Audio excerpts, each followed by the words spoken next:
वनेरा bamboo में आपका स्वागत है। मैं चिराग किसान और आज आपको दिखाते हैं बांस के अंदर में हम जब भी कोई भी वैरायटी प्लांटेशन के लिए चूज करते हैं तो क्या उसके अंदर में हम ध्यान रखना चाहिए और वो ध्यान क्यों रखना चाहिए, क्योंकि हम जिस पर्पज से बांस को लगा रहा है, जहां हमारा आइडेंटिफिकेशन है कि यहाँ हम बांस को सेल करेंगे, वो फिक्स होना जरूरी है और उस पर्पज के हिसाब से ही बांस होना चाहिए। तो आज हम आपको अलग अलग वैरायटी का बांस दिखाएंगे। जो बांस पतला वाला, जैसे ठोस वैरायटी कंस्ट्रक्शन साइट के अंदर में जो चलने वाला रहता है, ये वो वाला बांस है।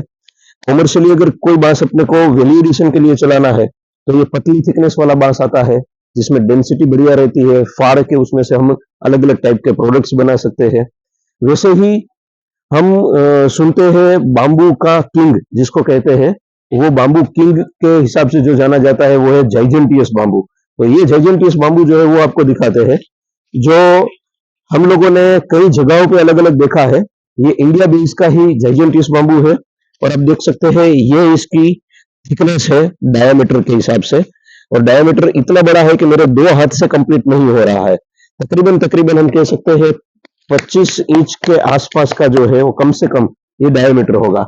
अब आपको दिखाते हैं कि यही डायमीटर जो है उसके अंदर में जब उसको कटिंग किया जाता है तब नीचे की तरफ में जो है वो वॉल थिकनेस बड़ी रहती है, मोटी रहती है, और हम ये मोटी वॉल थिकनेस को देखकर ही इस बांस को आगे लगाते हैं।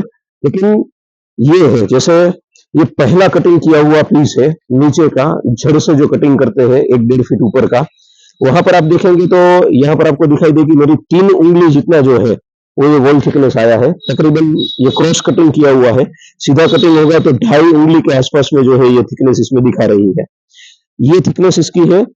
उसके बाद जैसे ऊपर जाता है वैसे वैसे इसकी थिकनेस जो है बीच में से कटिंग किया होगा, तो यहाँ पर आप देख सकते हैं कि बिल्कुल 2 उंगली से थोड़ा सा कम हो जाता है उसकी थिकनेस। और यही बांस जो मैंने आपको 3 उंगली वाला थिकनेस का दिखाया था, यही बांस यहाँ पर पड़ा हुआ है 20 फीट। आप लंबा भी जो है देख सकते हैं, उसको वो गया हुआ है 20 फीट पे। तो 20 फीट के बाद में भी आपको दिखाते हैं कि उसका वॉल थिकनेस वहां पर जो है वो छोटा हो जाता है, और वो छोटा कितना छोटा हो जाता है। से ये वाला बांस था, लाई दीजिए मैं दिखा देता हूँ उसमें जी। यस, ये बांस था अपना, ये वाला बांस। ये हमने जो है वो वहां पर देखा था मोटा वाला।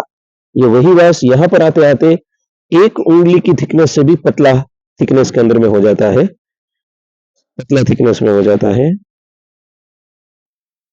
पतला थिकनेस में हो जाता है। या कोई भी बांस देख लेंगे 1 उंगली से भी पतला हो जाता है। तो इस तरीके से हम जब भी चूज करें कोई भी वैरायटी का, वो वैरायटी का चूजिंग जो हमारा है वो क्या रहता है, हमारा पर्पस क्या है। यदि इस बांस को हम रेस्टोरेंट के लिए बनाते हैं, घर के लिए ले जाते हैं, वहां के लिए ये ठीक है। यदि इसी बांस को हम कॉमर्शियली अगर चलाते हैं वजन के हिसाब से, बायोमास के हिसाब से, तो ये वहां पर इफेक्टिव नहीं है।